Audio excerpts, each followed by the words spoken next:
For a supposedly low-tax, fiscally responsible party, Fine Gael sure seems to wring a lot of taxes out of ordinary people and then waste it. This is Ben SCALLAN and you're watching Gript Media. Anyone who knows Fine Gael is aware that the party's brand is based largely on being a laissez-faire, pro-business, low-tax party. In 2018, then Taoiseach Leo Varadkar tried to position his party as the party of tax cuts, making bold promises and big assurances of income tax cuts for years to come. And that certainly sounds great in theory, but one has to ask, is this reputation earned? Does Fine Gael tend towards low taxes in reality? For starters, it's worth noting that many tax cuts promised by Fine Gael end up failing to materialise. Take the USC for instance, which for years they pledged to abolish. Over and over again, they said that they would get rid of it, even going so far as to call it the most hated tax in the country. And yet last week, what did Finance Minister Fiscal say? I never said the USC was temporary. A statement which is just blatantly and provably untrue. Moreover, taxes that they insisted would not be put in place ultimately were. The party's initial position on property tax, for example, was that an annual recurring tax on the family home is unfair. In fact, Enda Kenny once said that such a tax was unjust, immoral and unfair. Fast forward to 2013 when they introduced a property tax which has remained in place ever since. Take the 12.5% corporation tax rate as another example. In 2017, Leo Varadkar said that changing the rate would damage our country, its employment prospects and its economy. The thing that we offer is certainty in relation to corporation profit tax, and I think it's a good thing that the vast majority of parties in this House, including Sinn Féin, Labour and Fianna Fáil, support the retention of that, because anything else would damage our country, its employment prospects and its economy, I think, into the future. Just the uncertainty of it would, even aside from the change.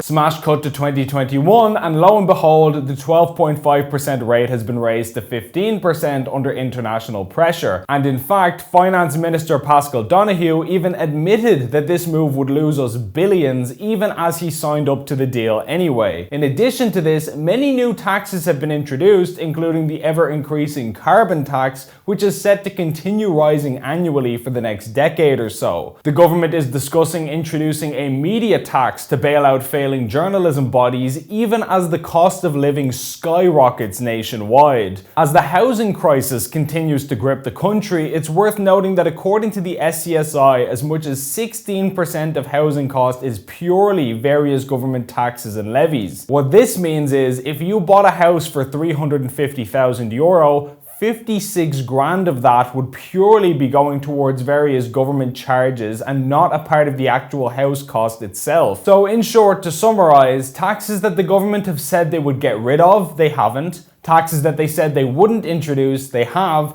And in recent years, all kinds of new taxes have been invented and imposed on the economy. This is the plain reality of the situation. Now, if one wanted to be particularly charitable, you could argue that maybe Fine Gael is more fiscally prudent and responsible with the taxes they take in than other parties. That's certainly what they would say, as Leo Varadkar once claimed, only Fine Gael can be trusted when it comes to our economy and our public finances. So maybe financial efficiency is where they come into their own. But on closer inspection, that doesn't appear to be true either. You have things like the multi-million euro doll printer on the micro level, and at the macro level, the multi-billion euro St. James's Children's Hospital, delivery date still not decided, and the massive cost of the rural broadband plan, and so on. This does not paint a picture of an extremely frugal, fiscally conservative regime by any stretch of the imagination. A decade ago in 2011, Fine Gael identified 145 quangos as useless waste of taxpayer money and vowed to eliminate them if the party was elected. 6 years later, in 2017, a grand total of 17 of these were disbanded, constituting years of substantial waste. The list goes on and on. We actually did a video of 10 outrageous waste of taxpayer money in the past if you want more examples. The point is, over the past 10 years, Ireland's annual budgets have either stayed the same or increased dramatically, with last year seeing the highest tax take in the nation's history.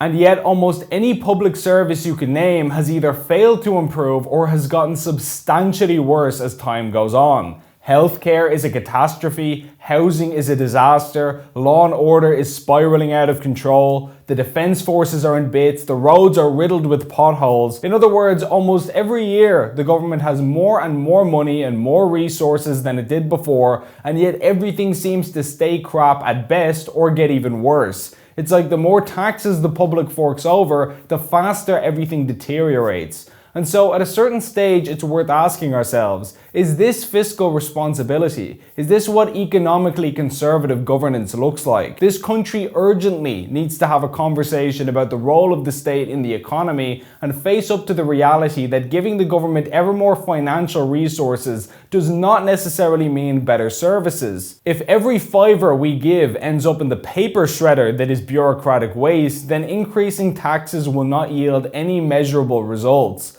A major paradigm shift is needed, and it starts by realizing that our current line of thinking about economics is simply not working. Please like and share this video, and if you enjoyed it, please consider signing up for a monthly donation via the link on screen to help us produce more content like this. Alternative media like Gript needs all the assistance it can get, and every donation goes a long way. As always, thanks for watching.